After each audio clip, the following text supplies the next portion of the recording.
The girl couldn't stop scratching her nose for 6 years. What the doctors found was unbelievable. Chicago, on a winter morning, the air was chilly but dry.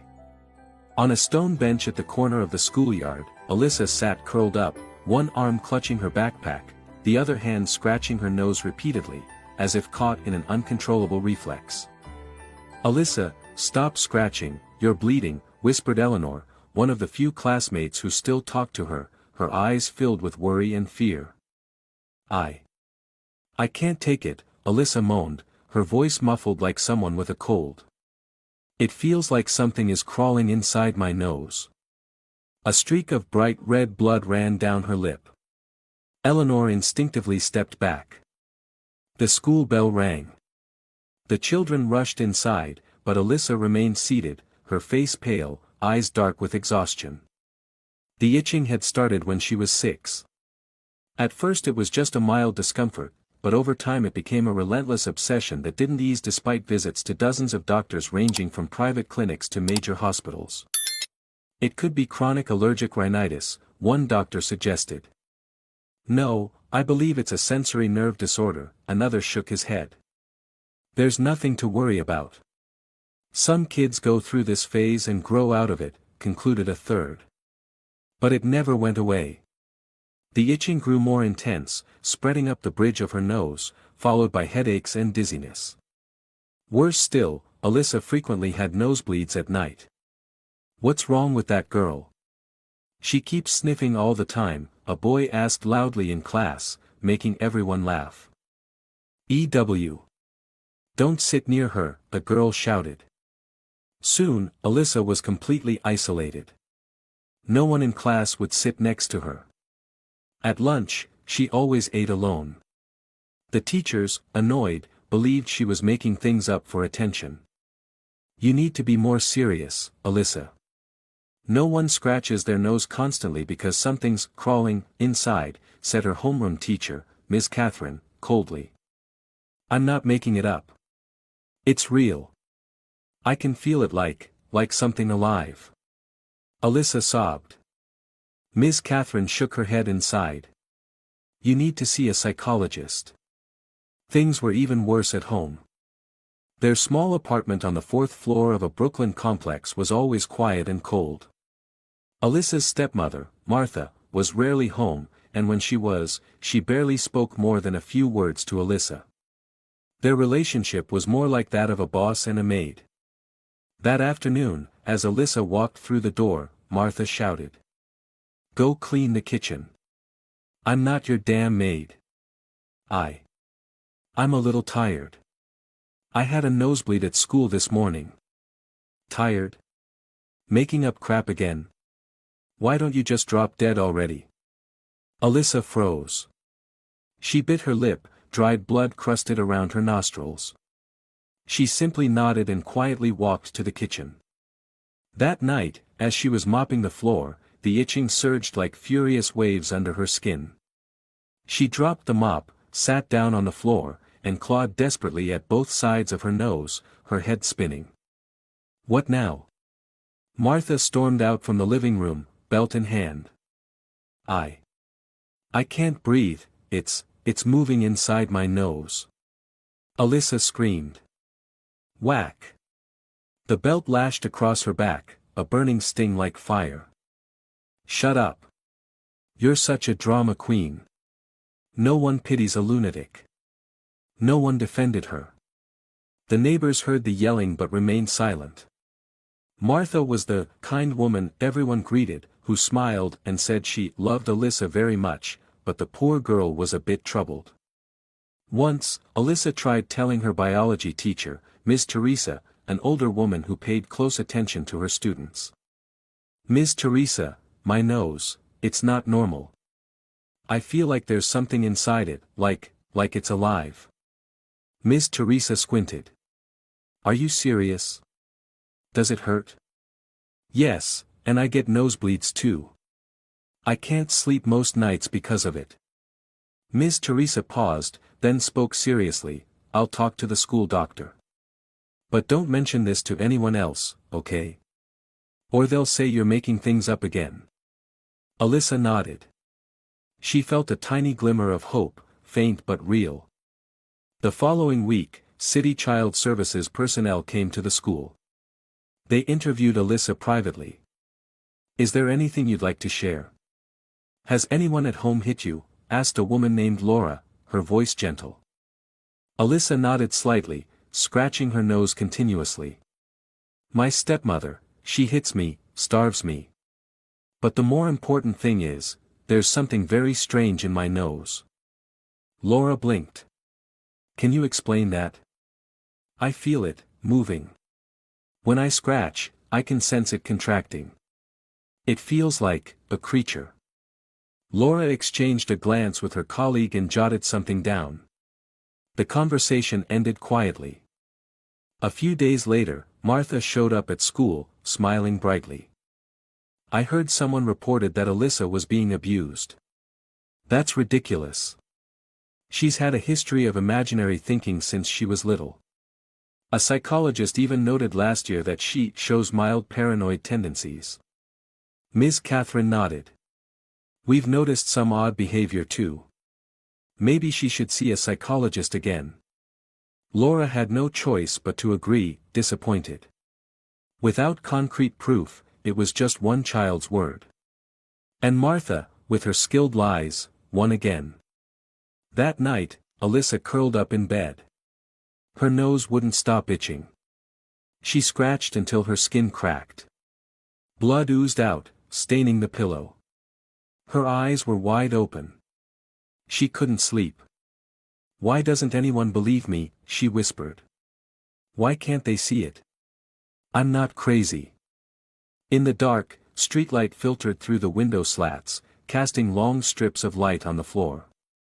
She touched her nose again. It felt stiff, like the skin was pulsing, something deep inside watching each breath she took. Another night passed.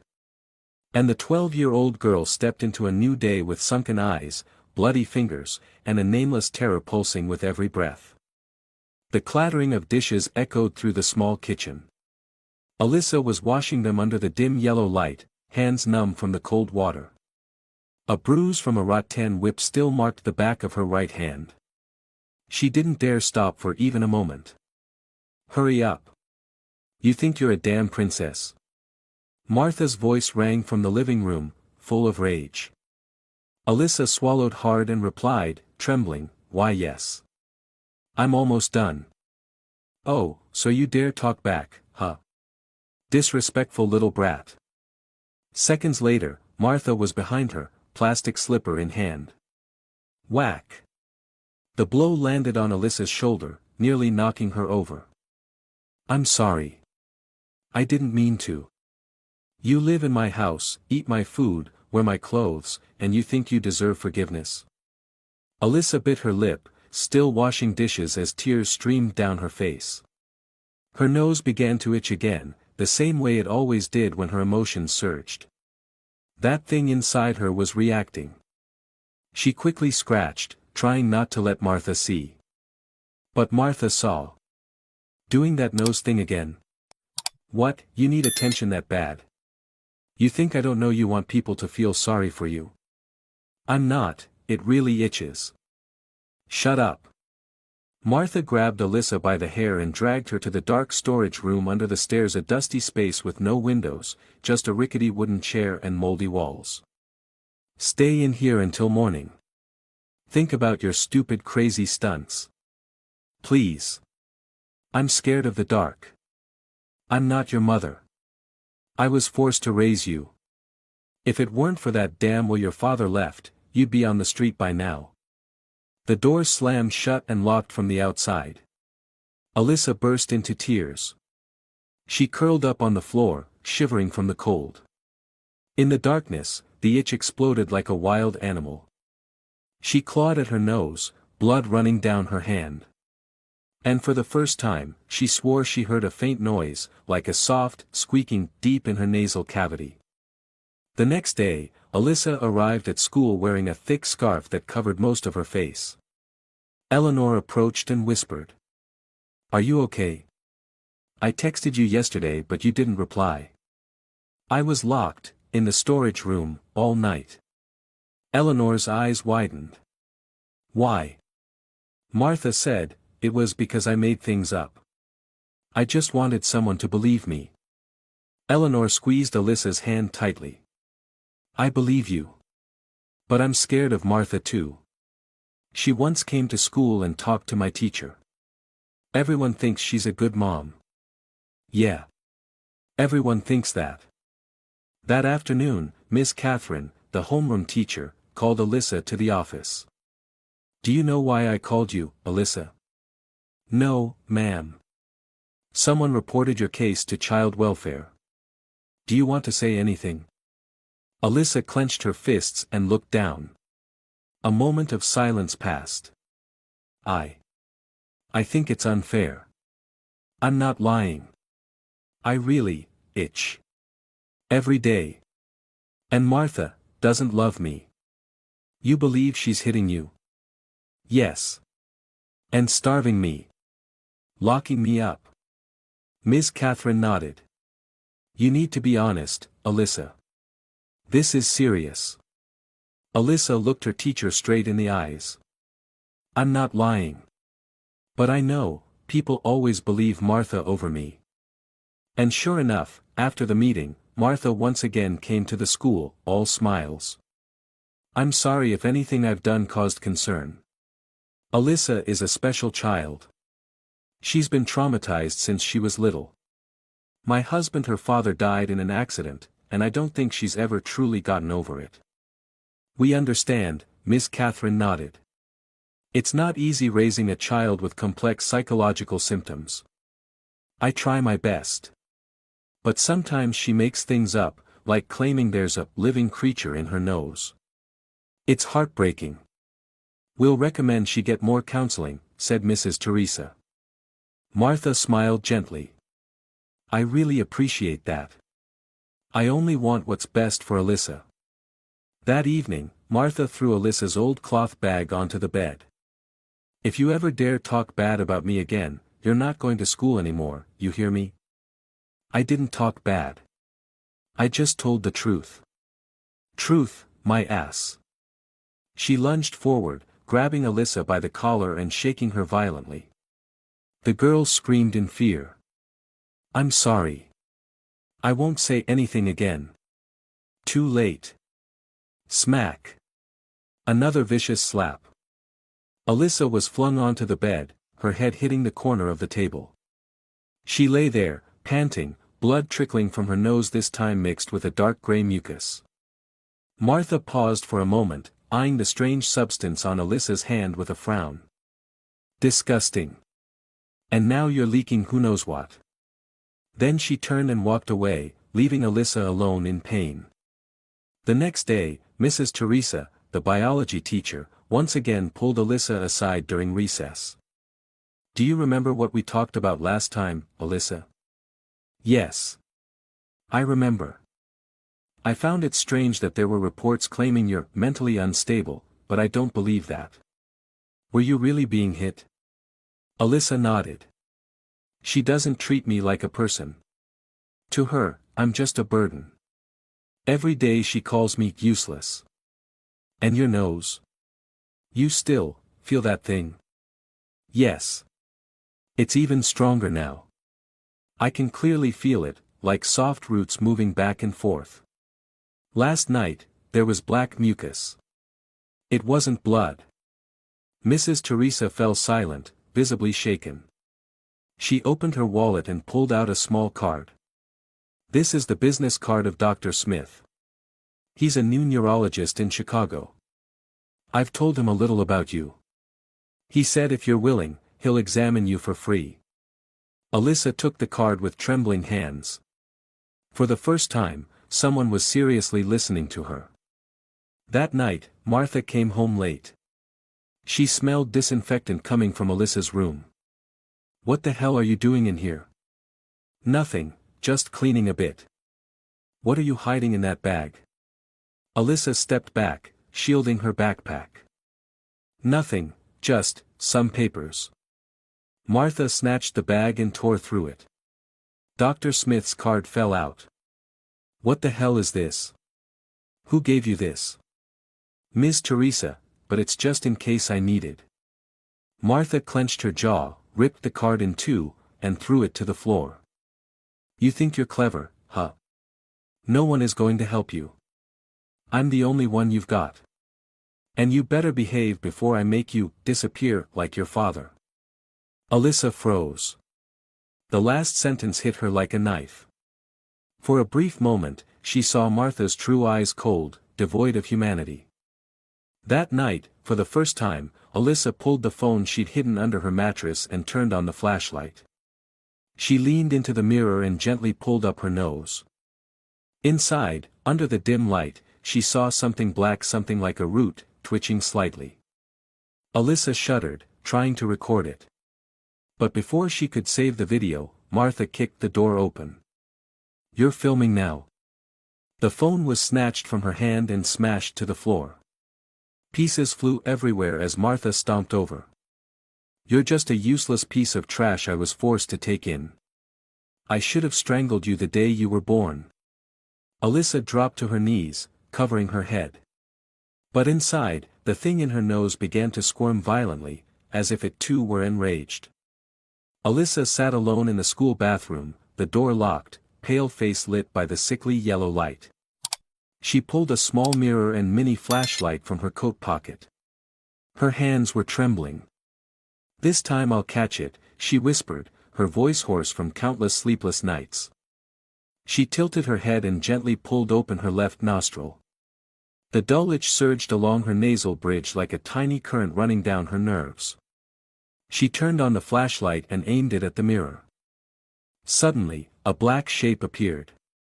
Its form was unclear, but it twitched faintly, like a living root. Alyssa held her breath, frozen. In that moment, she no longer felt like herself but like the host of an alien creature. No, no way, she whispered. She grabbed her phone and started recording. But suddenly, a loud thud came from somewhere nearby, startling her. The camera shook, the light wobbled. The video blurred just as the creature began to move more violently. Damn it, she panted. At that moment, someone knocked hard on the bathroom door. Who's in there? Came a teacher's voice. I'll be right out. Alyssa quickly cleaned up and hid the phone in her shirt. When she stepped out, she met the suspicious gaze of Ms. Lucy, her French teacher. Is something wrong, Alyssa? You look exhausted. I just have a cold, ma'am. Your nose is bleeding. Alyssa reached up to wipe it. The blood was no longer red, it was brownish, slimy, and had a strange, foul odor. It smelled like rotting meat. That night at home, Alyssa secretly retrieved an old phone she'd hidden under the bed. Thankfully, Martha hadn't found it. She planned to send the video to Eleanor. Someone has to see this. I'm not crazy. The message with the video was sent. But just a few minutes later, she received a single reply. Gross. Don't text me again. Immediately, the blocked symbol appeared. Alyssa froze. Her hand dropped. Tears streamed down her face uncontrollably. She breathed heavily, hand reaching toward her nose. The itch now burned like fire. She scratched and scratched until her skin bled. What the hell are you doing in there? Martha roared from outside the door. And nothing. Open the door. The door slammed open. Martha stormed in and snatched the phone. The video was still open halfway through. You filming this freaky crap again? You want people to call you a monster. I just want someone to believe me, it's real, it's inside my nose. Shut up. You're driving me insane. Martha struck her with a thunderous slap, knocking Alyssa's head into the edge of the table. She staggered, nose bleeding again worse than usual, and the smell was overpowering. Martha wrinkled her nose and covered it. What the hell is that stench? It's that thing. Enough. From now on, you're banned from having any devices in this house. She stomped on the phone, shattering it, then dragged Alyssa out of the room and locked her in the storage closet again. Stay there and think about what you've done. The more you talk, the more you make people want to throw you in a psych ward. The next morning, she arrived at school with a bruise on her forehead. When Mrs. Teresa saw her, she gasped. "Alyssa, what happened to your head?" I slipped on the stairs." "Really?" "Yes." Teresa didn't believe her. She glanced down and noticed scratch marks on the back of Alyssa's hand. "Do you want me to talk to someone for you?" "No one believes me. Even my best friend thinks I'm disgusting." Mrs. Teresa looked deep into Alyssa's eyes. "You're not disgusting. The ones too scared to face the truth are the ones who should be ashamed." That afternoon, Alyssa lay on her bed with the lights off. The room was steeped in the dim gray glow of dusk. She closed her eyes, but couldn't sleep. The stench of rot in her nose had now spread to her throat. She felt like she was decomposing. Suddenly, a violent itch struck. She shot up, gasping, and rushed to the bathroom. She turned on the light and picked up the mirror again. This time, it was clearer than ever. It wasn't just a root. It looked like a tiny, wriggling trunk contracting with each of her breaths. When she shone the light directly on it, something glinted, like an eye reflecting the beam. Alyssa screamed. "What are you? Get out of my body." Martha ran in from the living room. "What now?" "There's something in my nose. I swear I'm not crazy. It's alive.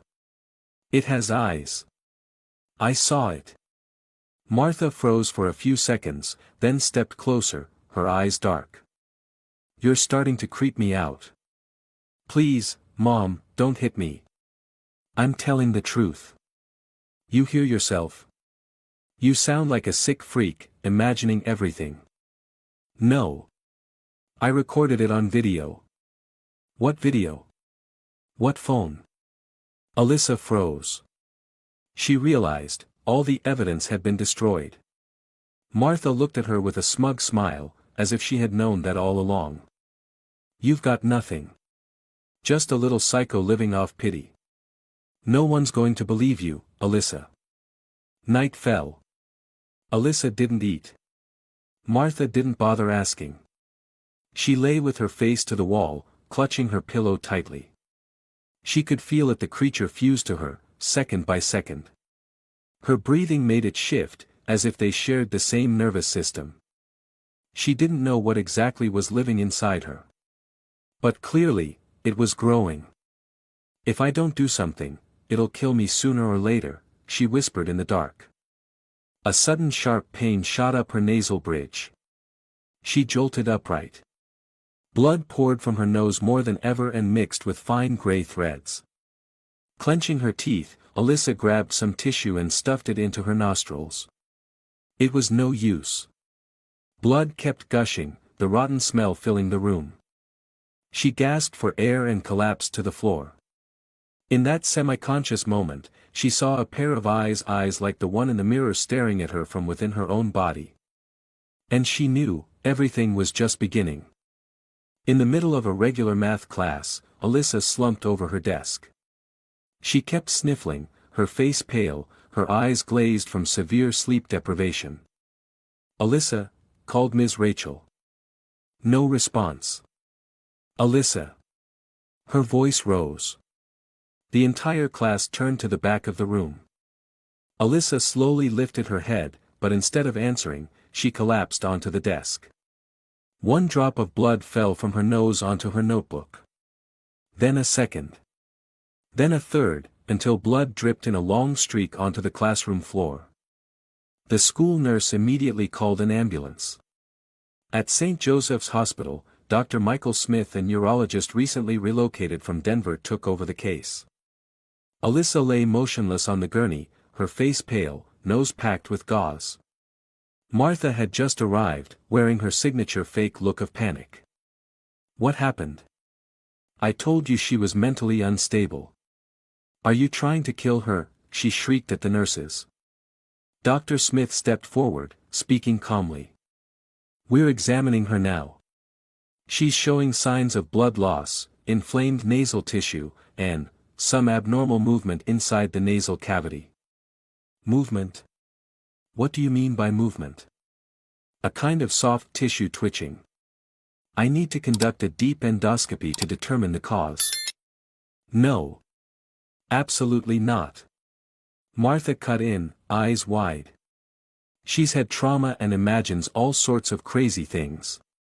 She claims there's an eye in her nose, or roots. You really believe a delusional child? Smith paused for a moment and stared directly at Martha. But this is the third severe nosebleed. And this time, there's a foul odor. If we don't investigate, it could be life-threatening. I'm her legal guardian. I do not consent to any kind of surgery. Alyssa woke up to the harsh glare of fluorescent hospital lights above her. She groaned softly. Smith leaned down. You're awake. Do you remember your name? Alyssa. Alyssa Wilson. Good. How are you feeling? My head hurts, and my nose, it feels like something's boiling inside. She turned her head to see Martha standing behind the doctor, her face ice cold. Alyssa bit her lip and looked at Smith. Can I talk to the doctor alone? No. Martha snapped. If she's got something to say, I'm staying right here to hear it. I want to talk about what's in my nose. Smith signaled to the nurse. Please escort Ms. Martha outside for a moment. I object. Martha shouted. I'm her mother. You're her guardian, not a physician. This is a medical protocol, Smith said firmly. Once they were alone, Alyssa slowly sat up, trembling. Doctor, do you believe me? Just tell me the truth. There's something living inside my nose. It moves. I saw it in the mirror.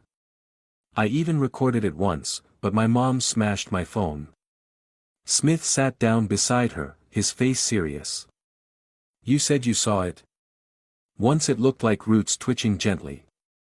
Another time. I saw an eye. A human eye staring straight at me.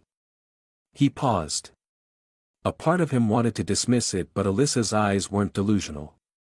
They were full of desperate pleading.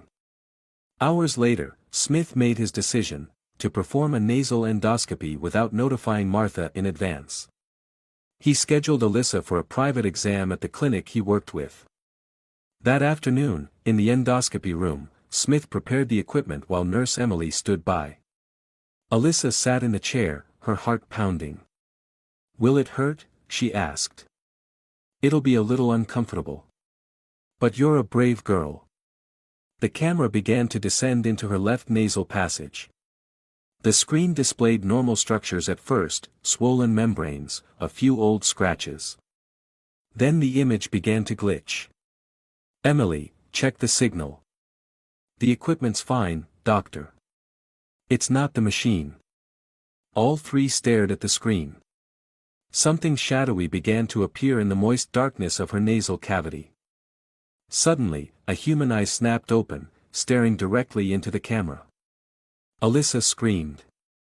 There. That's it. I told you. The eye blinked once, then disappeared behind a thin, membrane-like tissue. Smith recoiled slightly, hands trembling. Cold sweat gathered on his forehead. My God, what the hell? Emily whispered, that's not human tissue. Alyssa gasped, holding her face, her whole body shaking. I'm not crazy, you saw it, didn't you? Smith sat beside her and nodded slowly. You're not crazy. But this goes far beyond conventional medicine. This isn't a disease. This is a living organism. That evening, when Alyssa returned home, Martha was waiting in the kitchen with a belt in her hand. Where were you? Sneaking around like a damn rat. I went to see the doctor. Without my permission. Who said you could go? Dr. Smith, he knows now, he saw it. Martha froze. Her expression changed instantly from rage to panic. He saw what? The eye, in my nose. Martha stepped forward, grabbing Alyssa's shoulders hard. You listen to me, you little bitch. If you ever open your mouth again, I'll make you disappear just like your father. Got it? Alyssa looked straight at her, tears streaming down her face. What did you do to my father? None of your damn business. That night, Smith sat alone in his office. He played back the recorded endoscopy footage. Over and over again. The eye was not a hallucination. He pulled Alyssa's hospital records from the system. There were signs of file tampering. Strange, the endoscopy from when she was 6 is almost completely deleted. He dug through the list of past attending physicians. One name stood out, Dr. Johnson. Smith murmured, Johnson, why does that sound familiar? He found an old file and discovered, Johnson had once been under internal investigation for suspected involvement in unauthorized neurological experiments on children. But even more shocking, in the research center's staff roster that year, another name appeared, Martha Parker, research assistant. Smith froze. He understood now, Alyssa wasn't just a typical patient.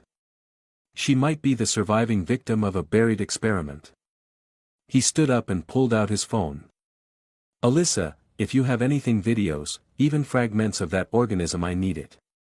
We have to go public. The next morning, Chicago was draped in gray. In a small room inside Dr. Smith's private clinic, Alyssa sat curled up on a chair, wrapped in a gray hoodie. Under the flickering fluorescent lights, her eyes were sunken, and her nose was covered with gauze pads. Smith was checking the endoscopy equipment one last time. He spoke gently. This time, we'll record the entire procedure.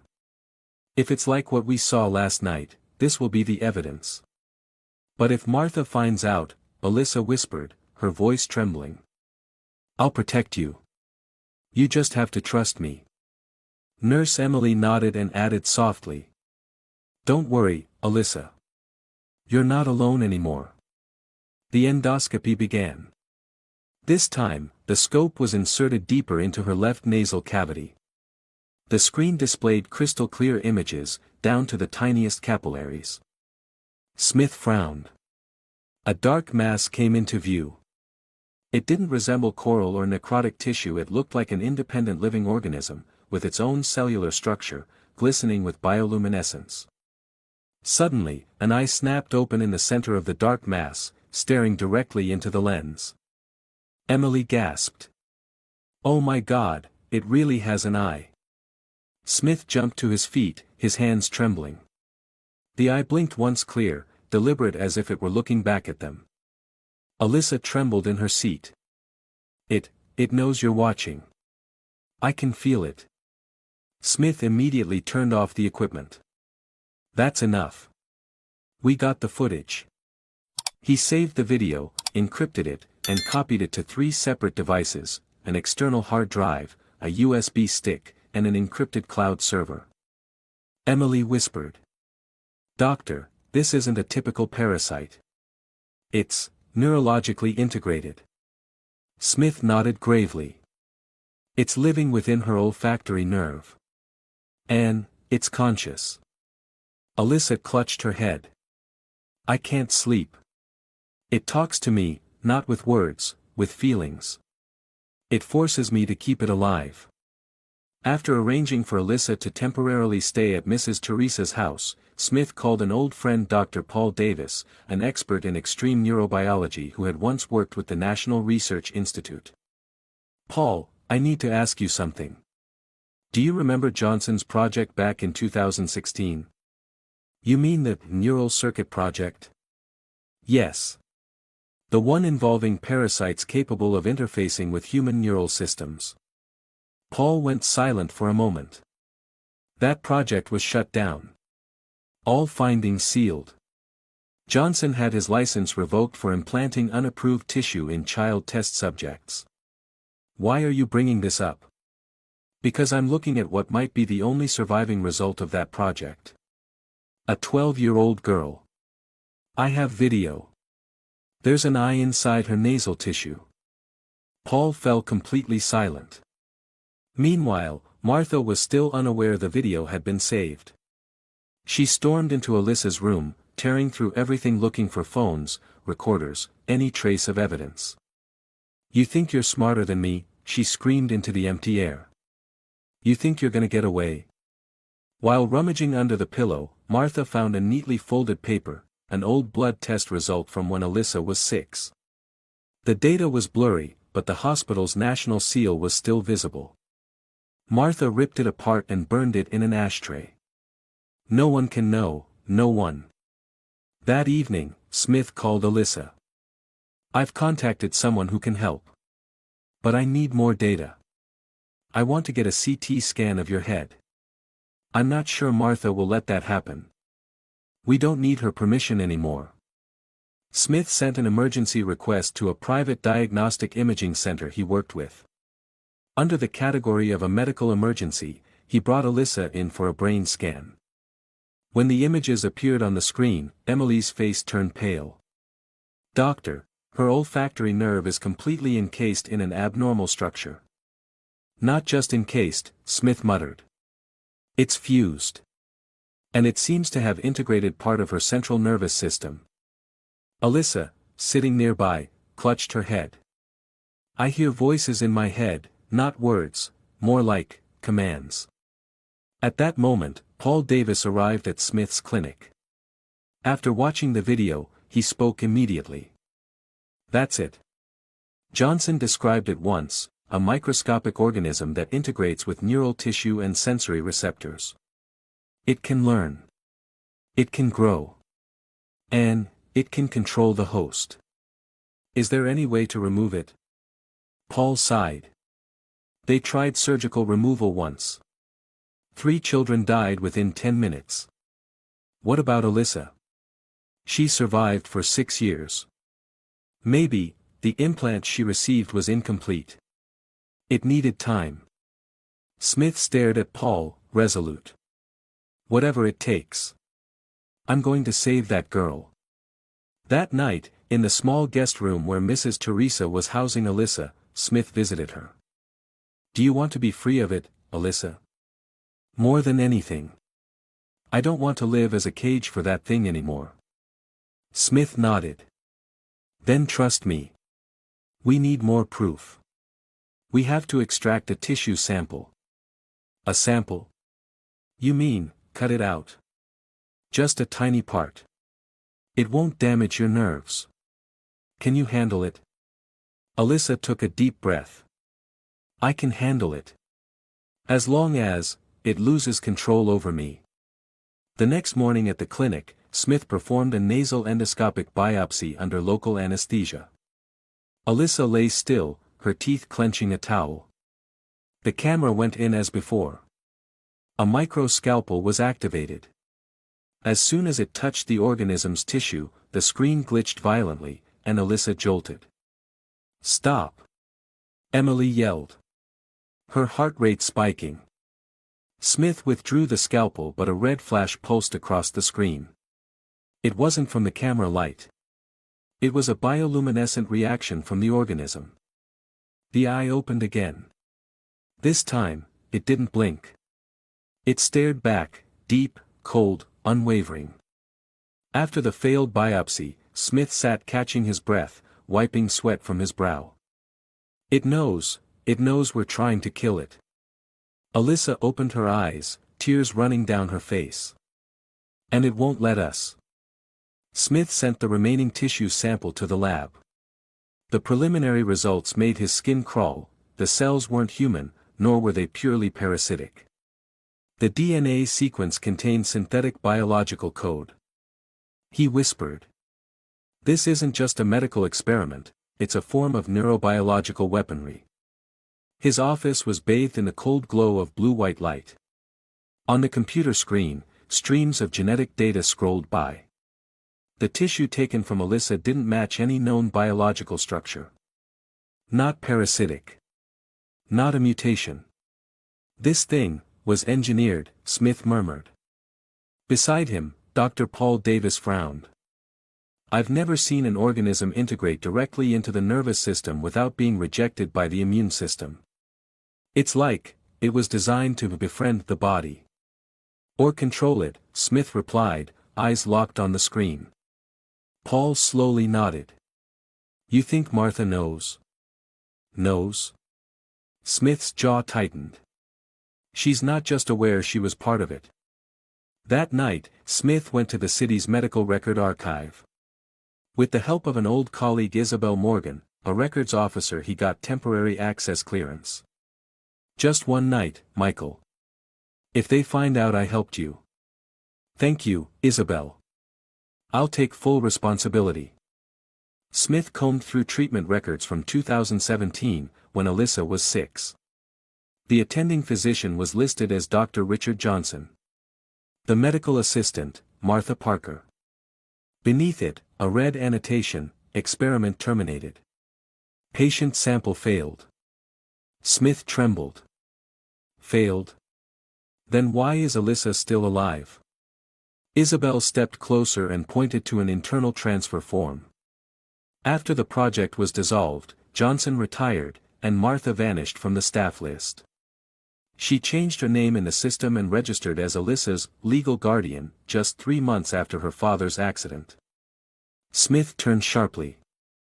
That accident was murder to silence him. The next morning, Smith went to the school where Alyssa's father had worked as a physics teacher. He met with the former principal, Mr. Matthew Rogers, a wiry man in his 60s, his face serious and tight. Alyssa's father, Alan Wilson, was a good man, Rogers said. Dedicated, honest, always asking questions. Did he ever investigate anything related to medical issues? Rogers nodded slowly. One day, he came here with a stack of photocopied documents. He said someone had injected something strange into his daughter without consent. The hospital denied it, but he started gathering evidence. 2 weeks later, he died from a so-called slip and fall accident in the elevator. Smith clenched his fist. That wasn't an accident. I know. But no one dared investigate. Just a few days later, a woman named Martha suddenly declared herself the legal stepmother and was granted full custody of Alyssa. In the small apartment where Ms. Teresa was temporarily sheltering her, Alyssa sat blankly by the window. Her eyes were dry, there were no more tears left to cry. Teresa poured tea and sat beside her. Did you sleep last night, sweetheart? No. It wouldn't let me. It kept whispering inside my head, strange thoughts. What kind of thoughts? It wants to stay. It hates the light. It hates scalpels. It enjoys my pain. Teresa gently squeezed her hand. You're not some creature. You're a human being. And Dr. Smith is going to save you. Alyssa pressed her lips together. But Martha, she knows something. I'm sure she's more than just a stepmother. At the same time, Smith visited Martha under the pretense of reviewing medical results. She opened the door with her usual composed posture, but her eyes betrayed tension. I thought you understood. I asked you to stop getting involved. I just need to see her medication. What you've been giving Alyssa at night. Martha folded her arms. That's none of your concern. You've been giving her high-dose sleeping pills. One's banned for minors. She has insomnia. What was I supposed to do? And you're violating my custody rights. Smith stepped closer, his voice low and sharp. You're not her real guardian. You were Johnson's assistant. You implanted that thing in her nose. You silenced her father. And now, you're afraid the truth will come out. Martha smirked, but her eyes faltered. You think you know everything?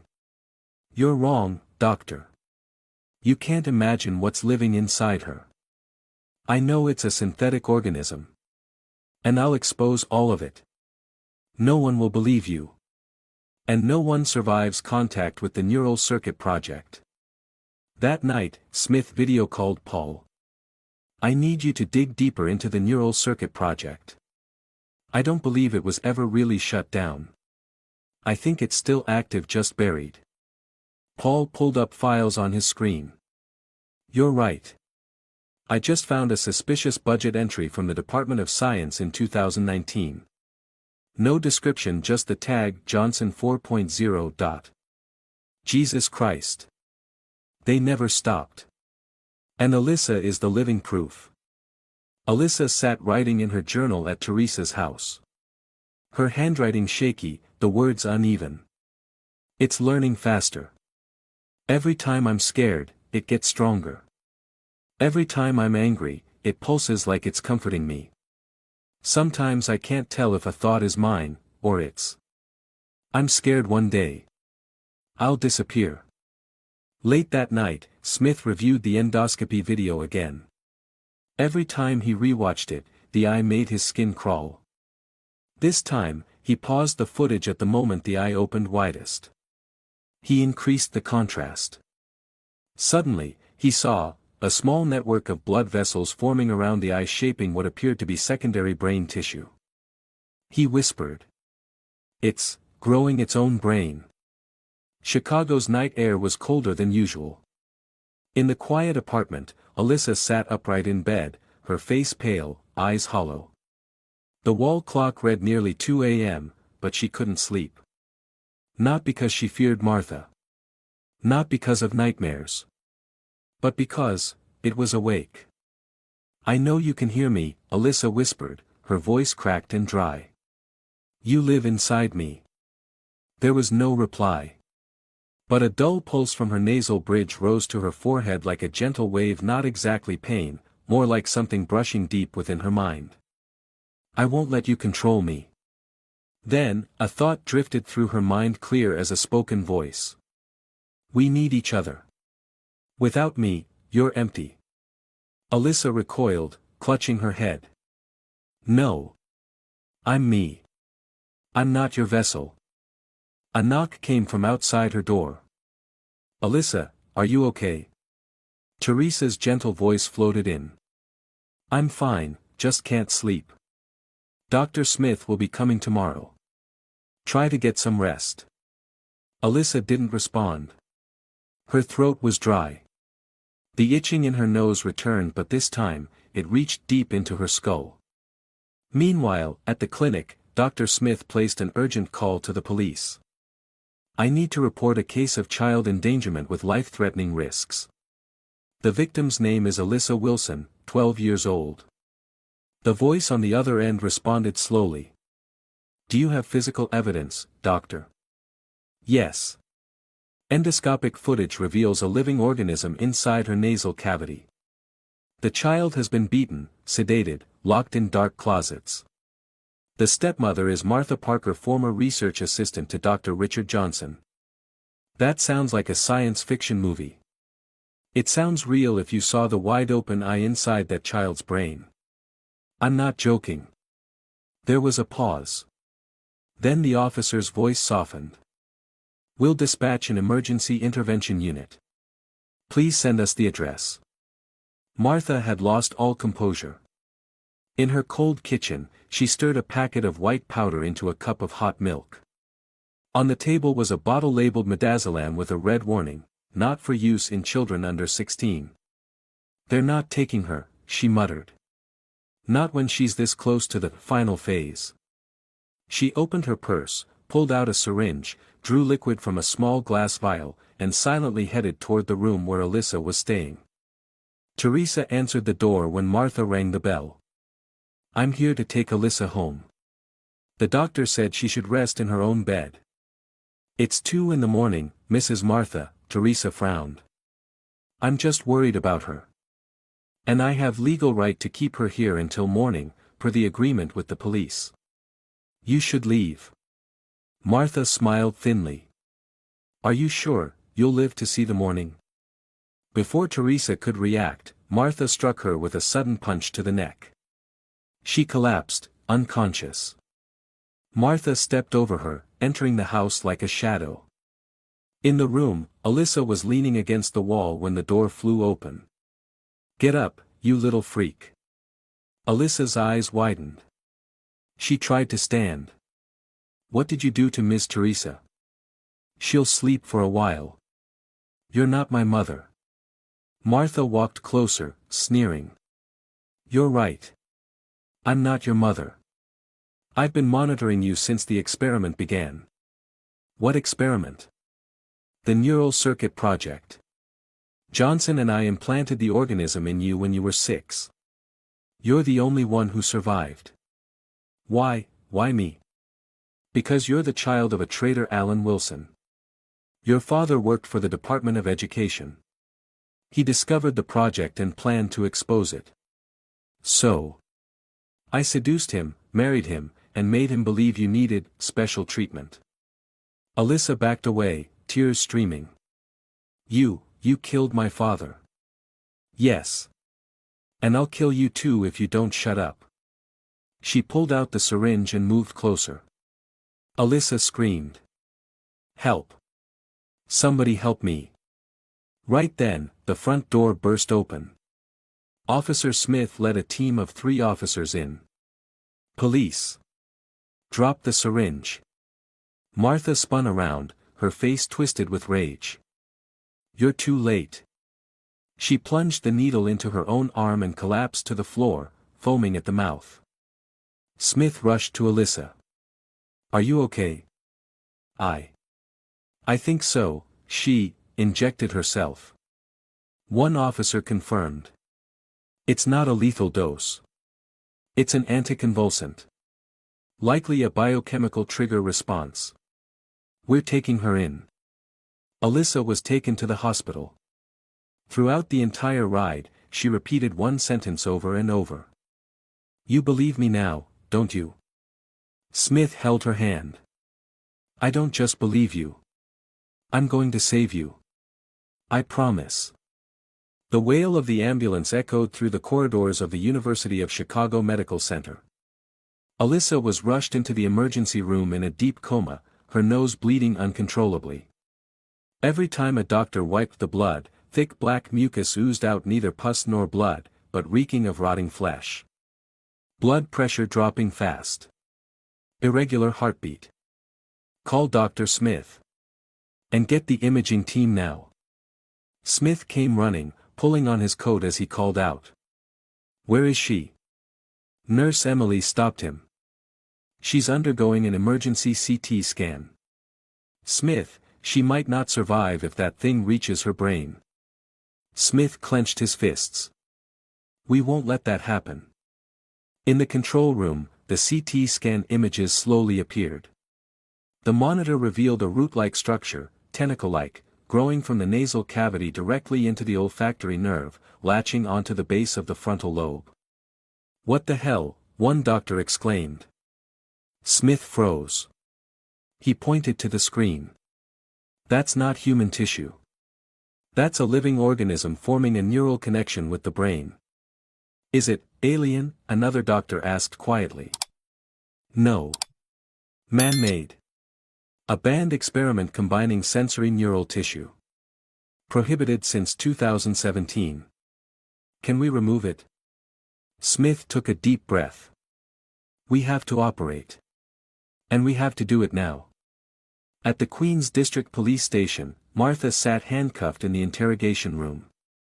Her face was pale, hair disheveled, but her eyes remained cold and defiant. Detective Rebecca Taylor sat across from her, placing 3 photos on the table, one of the endoscopic image of the organism in Alyssa's nose, one of Martha's personnel file from the Johnson Institute, and the third a copy of Alan Wilson's death certificate. You know what we have, don't you? Martha stayed silent. Rebecca pushed the endoscopic image closer. This is the eye of the biological organism inside Alyssa's nasal cavity, the child you implanted with it when she was only 6. Martha smirked faintly. You call it an organism? No.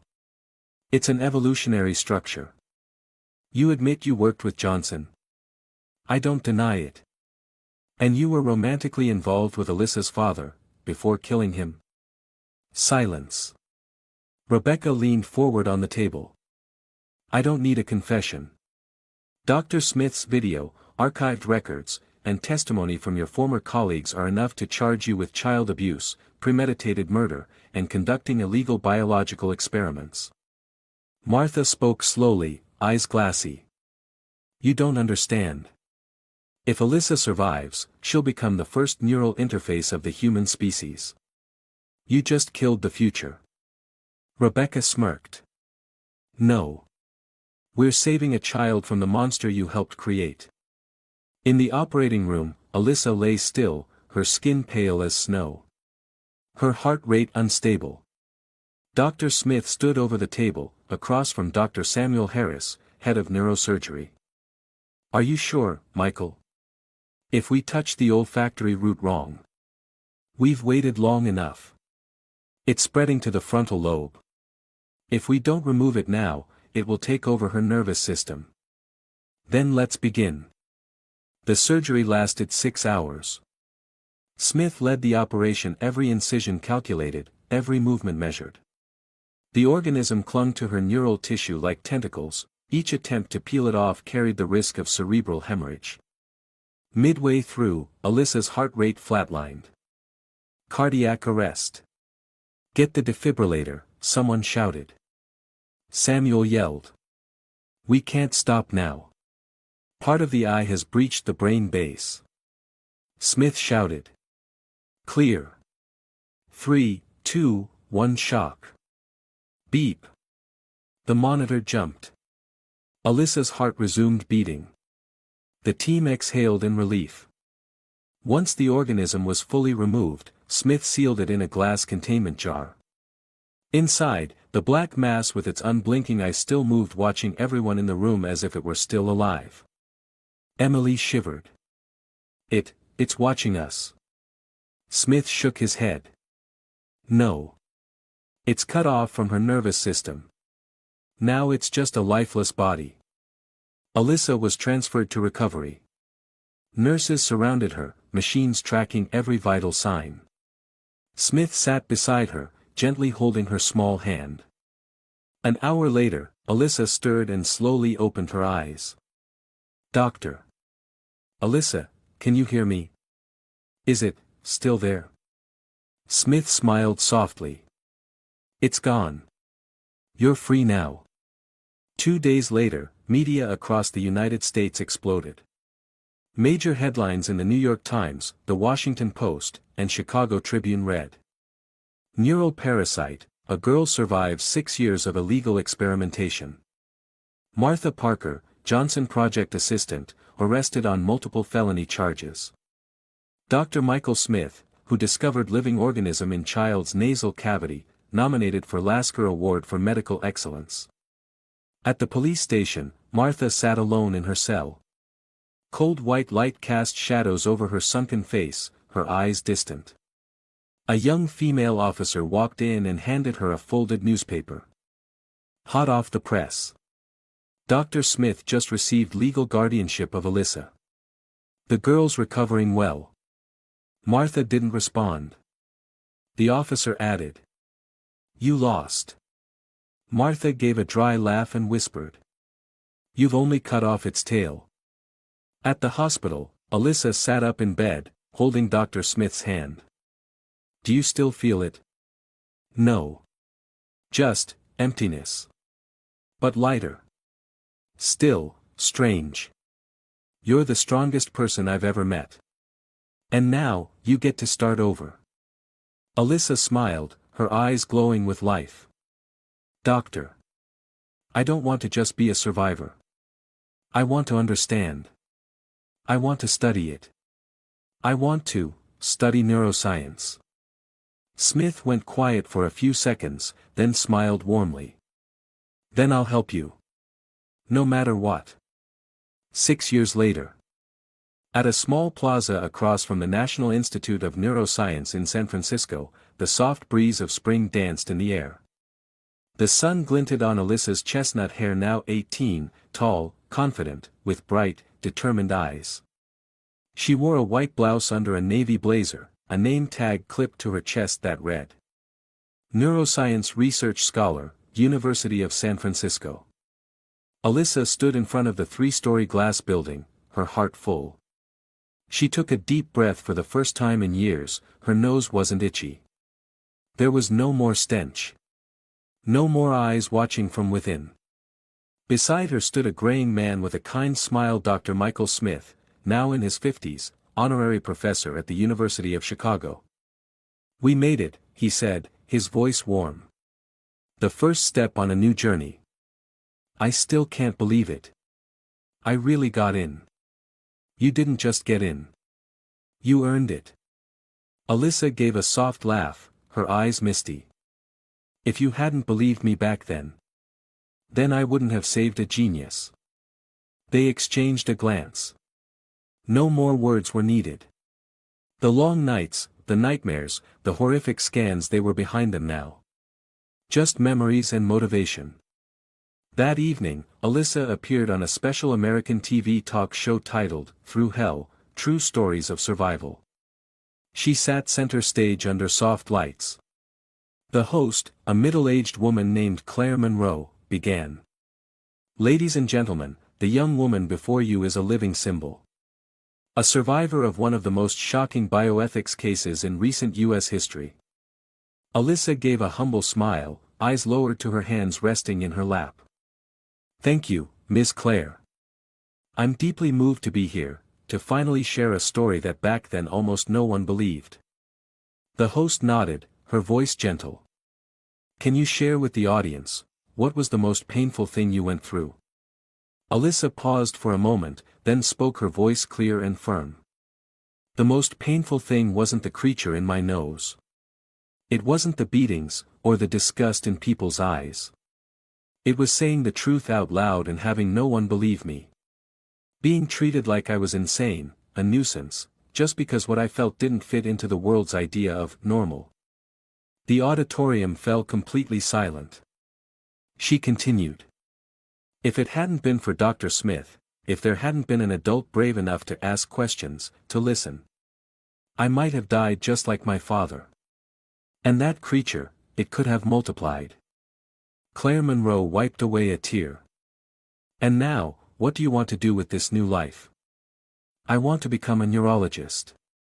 But not just to treat disease. I want to study what medicine hasn't dared to name yet.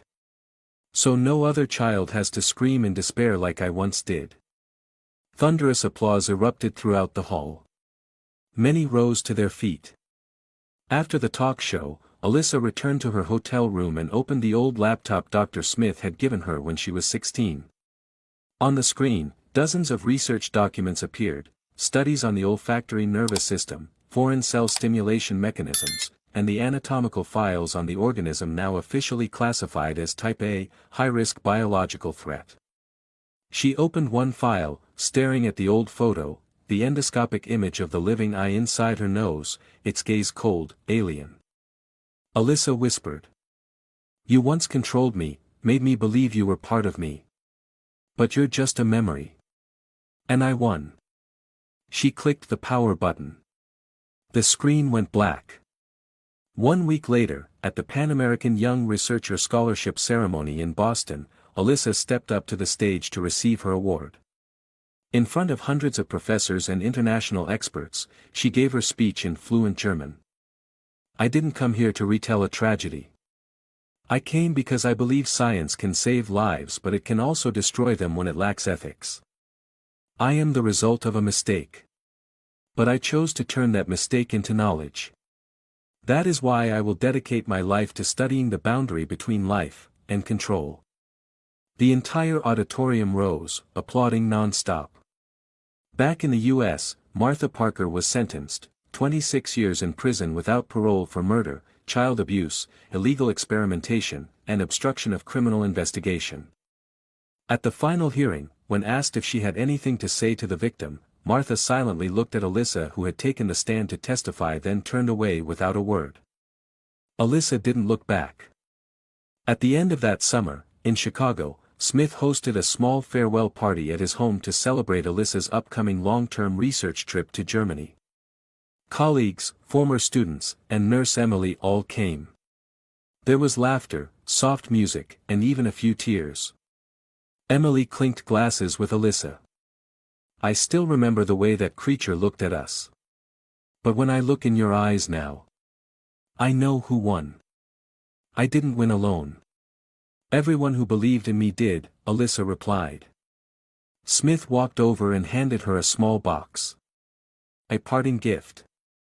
Alyssa opened it. Inside was a surgical cap embroidered with the words, "The one who defeated the darkness, conqueror of the dark." She hugged him tightly. "I'll wear it on my first day of residency." On her final night in America, Alyssa stood at her window, gazing out at the glowing city lights. She inhaled deeply. A cool breeze passed through, carrying the faint scent of lemon trees lining the street. There was no more stench. No more itching. No more fear. Only faith. She closed her eyes and whispered like a vow. "I survived. And from now on, I will live for the children no one believes." Alyssa's story reminds us that truth, no matter how deeply buried, will always find a way out, if someone is brave enough to listen and to protect it. Sometimes, the most dangerous monster isn't the one hiding in the shadows, but the apathy of a world that refuses to acknowledge someone else's pain. In a society full of doubt and judgment, the most precious thing is belief, in the voice of those who are never heard. And sometimes, all it takes, is one person who believes in you. That alone, can save you from the dark.